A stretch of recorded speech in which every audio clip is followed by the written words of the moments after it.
Be back down here. This is always something that we look forward to, being able to experience it last year as the first time.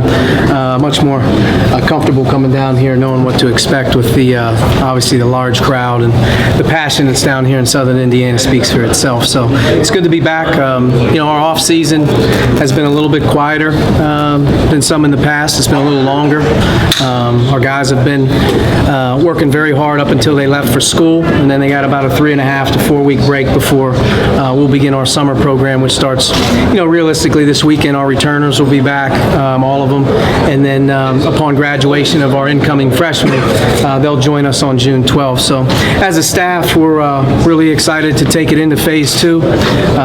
Our returning guys had a good spring, and I think their knowledge of how we do things is really going to help accelerate our young guys when they get here this summer. We're looking forward to the additional time that the NCAA has granted us on the court, and we're going to try and take advantage of more time on the floor with them as much as possible, because I think this is a team that relatively going to have an influx of young talent, new people, and our returning guys coming back are going to have to mesh. So this is sort of an opportunity to really blend this summer. So we're happy about that. Our staff is intact. Very excited about how our staff interacted in our first year, but more importantly, how we've been able to develop as a group and moving into this second year. That continuity is just so important for our team, and having those voices around is important. So we're excited. Our off season's getting ready to get started. It'll be busy, and then moving into obviously summer recruiting and whatnot. So it'll be a fast summer. Yesterday's news that Juwan will be back. Great to hear that. Yeah, all these guys are going to have choices from this point forward. This is going to become a common theme in college basketball.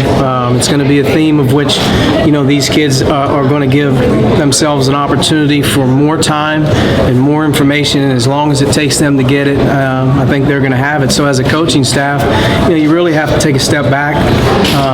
Open lines of communication are really important in these situations, that the accurate information is always being shared. And in Juwan's case, he did a great job. He and his family have been, really a joy to be around and work with.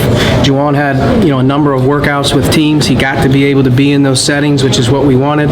He got the feedback, and as he and his family talked with us, he and his family talked with themselves. The opportunity to come back to Indiana as a senior, the opportunity to impact, the program was the overwhelming theme. His improvement, the stage that I think he wants to be on, and for our staff in general, we want Juwan to be in a situation that, one, he's contending for a great season as a team, but B, having an opportunity to get drafted. That's his goal, and we're going to work very hard for him, like we do all our guys, to put him in a situation where he can be successful.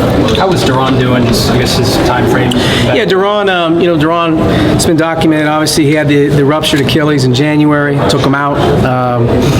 It's a difficult surgery from anyone to come back to. A guy like Duran, who's that size, who can put on some weight, when he's not allowed to do anything, it makes it just a little bit more difficult. But we've taken him very slow. He's done a really nice job here in the last 3 to 4 weeks as he's been in summer school by himself, of exclusively just really working on his rehab. But we're taking it slow. I think it's going to be a slow process where, he's got to get himself into a situation where he can start to feel comfortable running, but obviously then start the conditioning. But from a contact perspective and basketball perspective, I don't think that Duran will be ready for that this summer. I think we'll be pushing towards, obviously our fall program and then moving into November. But we have to take it slow, and we have to be really mindful of how he communicates and how he feels. And, just in talking to Tim Garl here this last week, I think Juwan's really strung together some good, Duran has, strung together some really good days, and I think he's progressing. What are the key things for Romeo when he gets on campus to be ready to maximize his freshman year? Well, Romeo's ready to go to work. I mean, he's a basketball guy. He's a willing learner. Anytime you've ever been around him, he sucks everything out of you in terms of information. So he's a great student of the game. His talent speaks for itself.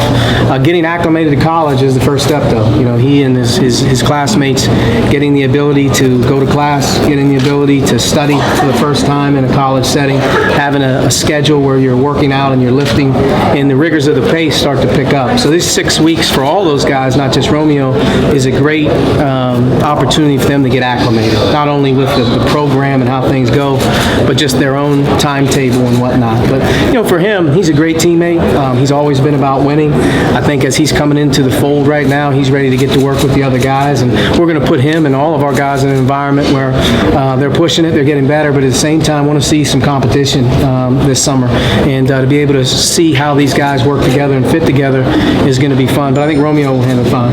When did you first hear from Romeo that he had committed? When did you know that he had?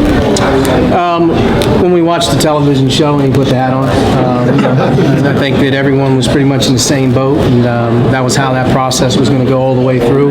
And when he was ready to make a decision, I think we would all find out one way or another. It was pretty nerve-wracking to go through that. It's a long year, a long process. I mean, you go through ups and downs in recruiting every kid. I thought we had a pretty good momentum going there at the end, especially with him deciding maybe to do it in New Albany. I thought that was good, but we didn't know for 100%. How's Devontae been in the spring? Devontae had a really good spring. Just him as an individual, I thought he really had a good mindset coming off of the season. He showed glimpses at times where he could really be one of the better guards in the league at times for how we did things. I thought towards the end of the season he was our most consistent ball handling guard. But he took a step back, I think, when the season ended, and when we got into our spring program, I thought in our conversations he's starting to take his game a little bit more serious. He's starting to take the approach of his own individual pride in what he is and how he does it and go up a level, and he did that. I thought our 6-week program in the spring, he was as consistent as any, focused a lot on his shooting the ball in the spring, and he really improved. So we're ready to get started here with him next week. Who are some other guys that you saw make some pretty big leaps this spring and that you expected the same this summer? All of our returning guys who came off the season worked extremely hard. I think they all got great production in the weight room. They all had great production with the spring program on the floor with the coaches. You can go down on each guy and I can pretty much tell you exactly how they improved, where they improved, but it was a group approach. We had about 7 or 8 guys back. I think each guy took it to themselves, obviously, to get to work very quickly, needed their bodies to recover. Once we finished school, I thought it was good for everyone to get away for a little bit. Sometimes that 3 or 4 week period really recharges you, so I'm excited. Hopefully all those guys will be back ready to go.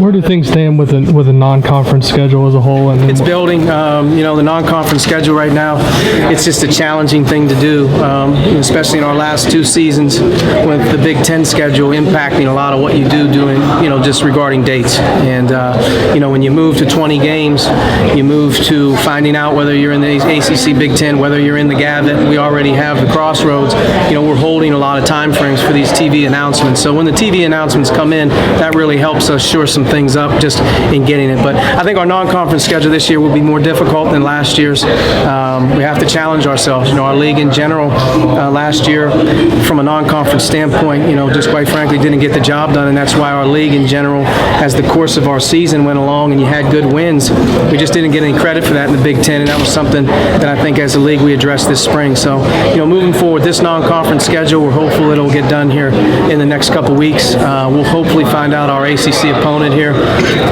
hopefully within the day or so, with what TV does. But, already having Marquette and Louisville in Assembly Hall is great. Understanding that we're going to have a couple early Big Ten games again within that first week, knowing that's coming off, and then you have, the Indianapolis game with Butler.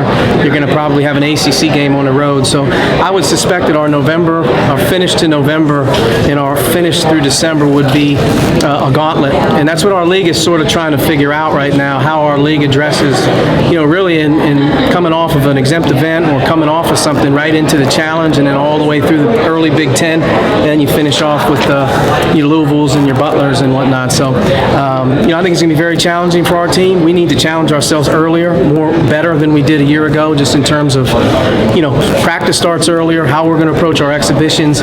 We have to be ready earlier because I think we're going to have a few marquee games early, but I think our December is going to be very difficult. Coach, you talking about Pittsner grad transfer coming about? Just recruiting, just recruiting. And these guys who graduate, they find their niche, they find their interest level. And, Evan was a guy that we targeted pretty early with his skill set. He's something he brings to the table that we really like. He's a great kid. And once he joins the team, I think he's going to be, an added weapon for us. Coach, as far as the team you talked about, coming in this year, how much easier is it going to be to have the returning players already on the same page as opposed to having to deprogram and reprogram? Yeah, year one's really hard. You're teaching your staff, you're teaching your players. Everyone's kind of in the same lump. Year two, you don't teach your staff and you don't teach the guys that are back. So, that's a big chunk of the pressure that's kind of off in terms of trying to integrate. It's still difficult to bring in such a young group with 5 freshmen. And even, an older guy like Evan, his experience is great, but he's going to learn new. But, having 5 freshmen come into the fold and having to depend on some of these guys here early, that's going to be the unique thing. That's why you need your older guys, at least your one-year returners, to be rock solid in what you're doing every day. And I feel like our returners have really set themselves up to be, a group that people can look at and say, this is how we do it. Just talking to Juwan yesterday, his motivation to get the freshmen here and just kind of get rolling is something that's, exciting for our staff because, last year at this time, it was all new, and it's not as new now, which is a good thing, but you're still changing. What do you think Race got out of last season? It's a redshirt year. Race Yeah. really took advantage of his redshirt season. Number one, he took advantage of the physical development. The difference between him graduating high school right now and him going through the 9 months in a strength and conditioning program and then also practicing every day, that's a big advantage for a guy like him. He also knows how we practice and how we work out, and he's familiar with all that. He didn't have the pressure of having to play, so being in practice every day, working on his game, going against first-team guys, I think he got a lot better, but he's got a long way to go, and just in talking to him this offseason, continuing to develop his offensive game away from the basket is something that we've talked a lot about. But Race is a tough kid. He showed that last year, and I think he's a guy that will mix it up for us. Okay. We're out of time with Coach Thank you. Miller.